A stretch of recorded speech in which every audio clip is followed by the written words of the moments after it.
মাগিচু, তুই আমাকে অভিশাপ দিচ্ছিস যে আমার কোল যেন সারা জীবনই ফাঁকা ফাঁকাই থাকে, 7 জনম ধরে ফাঁকা থাকে।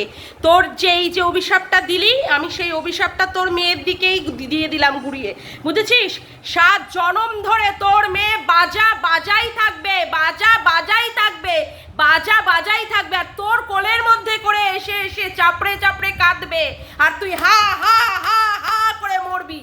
আমি তো তাও সংসার করতে পারছি, তোর মেয়ে সংসারটাও যেন না করতে পারে, তোর মেয়েকে যেন গাড়ে লাথি মেরে যেন শ্বশুর বাড়ি থেকে তাড়িয়ে দেয়।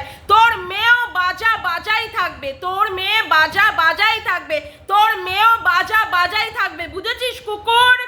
এই কুকুর, কুকুর, আমি কাকে কি বলি না বলি তাতে তোর গায়ে জ্বলন লাগে কেন? তুই ভাই মারিয়ে বসিস কেন? শুয়োরের নাতি, তুই আমাকে বলার কে? আমার বাচ্চা হবে না কি হবে? তোর মেয়েও বাজা বাজাই থাকবে, তোর মেয়ে বাজা বাজাই থাকবে, তোর মেয়ে বাজা বাজাই থাকবে, সংসার হবে না।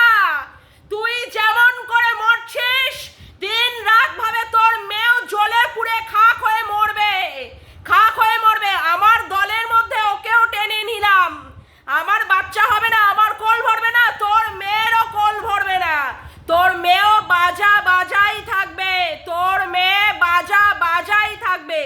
আমাকে বলছিস দামড়ি খাসি, আমি শিক্ষাগত যোগ্যতার কথা বলেছি, তোর মেয়ে অত অবধি যাবেই না, তোর মেয়ে অত অবধি যাবেই না শিক্ষাগত যোগ্যতায়। তুই তৈরি করতে পারবি না আমার শিক্ষাগত যোগ্যতার দিক দিয়ে, কথা বুঝেছিস?